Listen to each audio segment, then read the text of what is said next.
আসসালামু আলাইকুম সুপ্রিয় শিক্ষার্থীরা, আমি আরিফুর রহমান কমার্স কোচিং সেন্টারের পক্ষ থেকে আজকে আমি হিসাব বিজ্ঞান বইয়ের দ্বিতীয় অধ্যায়টির নাম লেনদেন। আজকে আমি লেনদেন সম্পর্কে তোমাদের সাথে আলোচনা করব। লেনদেন, আমরা যেহেতু লেনদেন নিয়ে আলোচনা করব তাহলে আমাকে আগে সর্বপ্রথম জানতে হবে যে লেনদেন কাকে বলে।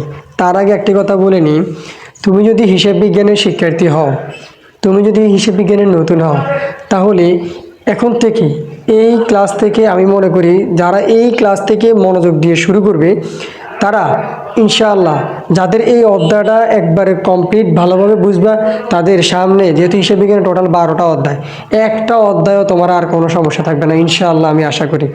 দ্বিতীয় অধ্যায়টা যারা মনোযোগ দিয়ে ক্লাস করবে এবং বুঝবে তাদের জন্য অন্যান্য অধ্যায়গুলো খুব ইজি।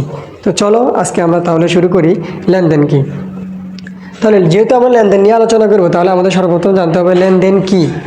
চলো, লেনদেন হিসাব বিজ্ঞানের মূল বা মৌলিক উপাদান। এই যে আমি একটু আগে বললাম যে তুমি যদি হিসাব বিজ্ঞান ভালো করতে হয়, হিসাব বিজ্ঞান ভালোভাবে পড়তে হয়, তাহলে তোমাকে আগে লেনদেন সম্পর্কে জানতে হবে। লেনদেন শব্দের, এই যে লেনদেন শব্দটা, এর আবিধানিক অর্থ হচ্ছে গ্রহণ বা প্রদান বা দেওয়া বা নেওয়া, অর্থাৎ লেনদেন। আমরা কিন্তু বুঝি যে তুমি ওর সাথে লেনদেন করো না কেন, বা ওর সাথে লেনদেন করো মানে কি, হয় আমি দিছি সে নিছে, বা সে আমাকে দিছে আমি তাকে দিছি, এরকম। অর্থাৎ একজন দিবে একজন নিবে, যাকে ইংরেজিতে বলে ট্রানজ্যাকশন। যাকে ইংরেজিতে কি বলে? ট্রানজ্যাকশন।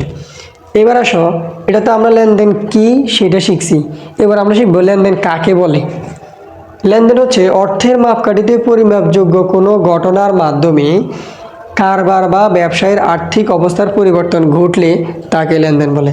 অর্থাৎ কোনো একটা ঘটনা, যেমন আজকে কেউ মারা গেছে, এটা একটা ঘটনা। আমি আজকে কর্মচারীকে বেতন দিয়েছি 20,000 টাকা, এটাও একটা ঘটনা। সারাদিন অহরহ কত ঘটনা ঘটে আমাদের সাথে, প্রত্যেকটি ঘটনার অভাব নাই, কিন্তু সব ঘটনা লেনদেন নয়। এখানে বলছে কোনগুলো লেনদেন, বলছে অর্থের মাপকাঠিতে পরিমাপযোগ্য। মালিক মারা গেছে, এটা কি কোনো অর্থ আছে? নাই, কিন্তু আমি কর্মচারী বেতন দিছি, এখানে কি আছে? টাকা আছে। টাকা গেছে, সে আমাকে কাজ করছে আমার এখানে, আমি তারা টাকা দিছি, ঠিক আছে, তাহলে এটা আমার জন্য ব্যয়। তাহলে অর্থের মাপকাঠিতে পরিমাপযোগ্য এমন কোনো ঘটনা যার মাধ্যমে কি হবে, কারবার বা ব্যবসায়ের, অর্থাৎ আমার ব্যবসায়ের আর্থিক অবস্থা, আমার ব্যবসা এখন 20,000 টাকা ছিল এতক্ষণ, এখন আমি বেতনটা দিয়ে দেওয়ার কারণে 20,000 টাকা কমে গেছে। ব্যবসার আর্থিক অবস্থা, অর্থ টাকার পরিবর্তন ঘটেছে। আগে 20,000 টাকা ছিল, এখন 20,000 টাকা চলে গেছে। এই যে টাকার পরিবর্তন হয়েছে, আর্থিক অবস্থার পরিবর্তন হলে সেই ঘটনাকে একমাত্র লেনদেন বলা হয়। অর্থাৎ তাহলে লেনদেন হতে হলে প্রথম শর্তটা কি, অর্থের অঙ্ক পরিমাপযোগ্য হতে হবে এবং ব্যবসায়ের আর্থিক অবস্থার, ব্যবসার অর্থনৈতিক অবস্থার পরিবর্তন ঘটতে হবে, তাহলে এটাকে কি বলে? লেনদেন বলে। আমরা এখন জানবো যে লেনদেনের উৎস, অর্থাৎ লেনদেন কোথা থেকে উৎপত্তি হয়, কোথা থেকে লেনদেনটা আসে। লেনদেনের মূল উৎস হচ্ছে কি, ঘটনা। অর্থাৎ ঘটনা থেকে আমাদের কি হয়, লেনদেন হয়। যেমন এই যে একটু আগে উদাহরণ দিলাম যে ম্যানেজারের মৃত্যু, ধরো ম্যানেজার মারা গেছে, এটা একটা ঘটনা। ব্যবসা প্রতিষ্ঠানের কর্মচারী বেতন দিয়েছি, বা আজকে আমি কিছু ক্রয় করেছি, বা আজকে আমি বিক্রয় করেছি। এই যে ক্রয় বিক্রয়, এগুলোর মধ্যে কি আছে, এগুলো ঘটনা, ব্যবসা প্রতিষ্ঠানের ঘটনা। মালিক মারা গেছে, এটাও ঘটনা, কিন্তু শর্ত হচ্ছে যেগুলোর সাথে অর্থ জড়িত আছে এবং ব্যবসার আর্থিক অবস্থা পরিবর্তন করে, সেগুলোই লেনদেন। এখন আসো, লেনদেনের যে ঘটনা, এই যে লেনদেনের উৎস যে ঘটনা আবার কয় ধরনের? 2 ধরনের। কি কি? আর্থিক ঘটনা, অনার্থিক ঘটনা। এবার আসো, আর্থিক ঘটনা কোনগুলো? যে ঘটনার সাথে অর্থ জড়িত।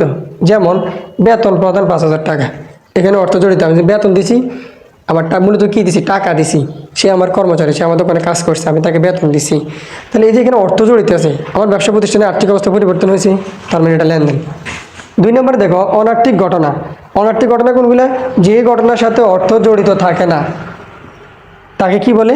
অনার্থিক ঘটনা। যেমন মালিক আজ মৃত্যুবরণ করলো, তাহলে মালিক মারা গেছে, এখানে আমার ব্যবসা প্রতিষ্ঠানে 1 টাকা আসেও নাই, 1 টাকা যায়ও নাই, এটা একটা ঘটনা, কিন্তু এটা লেনদেন নয়। তাহলে আজকের ক্লাস থেকে আমরা যেটা বুঝতে পারছি যে যেটা আমরা লেনদেন নিয়ে আলোচনা করেছি, সেটা আমাদেরকে আজকের ক্লাসে আমরা জানতে পারি যে লেনদেন কি। আমরা শিখেছি লেনদেন হচ্ছে, সহজ কথা হচ্ছে দেওয়া বা নেওয়া। এবং লেনদেন হতে হলে শর্ত হচ্ছে যে এটা সর্বপ্রথম অর্থের অঙ্কে পরিমাপযোগ্য হতে হবে। 2, এটা ব্যবসার যে আর্থিক অবস্থা এটাকে পরিবর্তন ঘটাতে হবে, তাহলে এটা লেনদেন, না হলে এটা লেনদেন হবে না।